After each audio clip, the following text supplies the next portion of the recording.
সকালের নাস্তায় ডিম খাওয়া পুষ্টিকর এই বিষয়ে আমরা মোটামুটি সবাই জানি এবং প্রতিদিনের নাস্তায় এই খাবারটি রাখার চেষ্টা করি।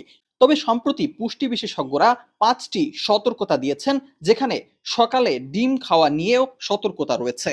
একেবারে খালি পেটে ডিম খেলে নানা রকম সমস্যা হতে পারে, সে ব্যাপারে আগাম সতর্কতা দিয়ে রেখেছেন তারা। পুষ্টি বিশেষজ্ঞরা বলছেন অতিরিক্ত ডিম খাওয়া কখনোই কাম্য নয়। প্রতিদিন 1 থেকে 2টির বেশি ডিম খেলে শরীরে কোলেস্টেরল জমতে পারে।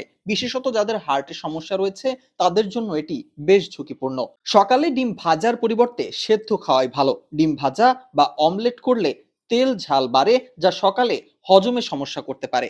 একেবারে খালি পেটে ডিম খেলে অনেকের অম্লতা, বুক জ্বালা বা গ্যাস্ট্রিক হতে পারে। তাই ডিমের সঙ্গে ফল, শাকসবজি বা ভাত, রুটি খাওয়া যেতে পারে।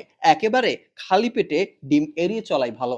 ডিম সকালবেলা খাওয়ার ক্ষেত্রে আগে অবশ্যই এর মান এবং গুণগত মান দেখে খাওয়া উচিত। কারণ সকালে অনেকে ফ্রিজে রাখা ফাটলযুক্ত ডিম সকালে খেতে চান, কিন্তু এটি খাওয়া কখনোই উচিত নয়। যাদের ডিমে অ্যালার্জি রয়েছে, চুলকানি, চামড়ায় দাগ বা শ্বাসকষ্ট, তাদের সকালে ডিম খাওয়া এড়িয়ে চলাই ভালো। পুষ্টি বিশেষজ্ঞরা বলছেন সকালে ডিম খাওয়া শরীরে শক্তি যোগায়, তবে সঠিক পরিমাণে এবং সঠিকভাবে রান্না করে তা খাওয়া উচিত। শরীরের অবস্থা বিবেচনা করে ডিম গ্রহণ করাই শ্রেয়।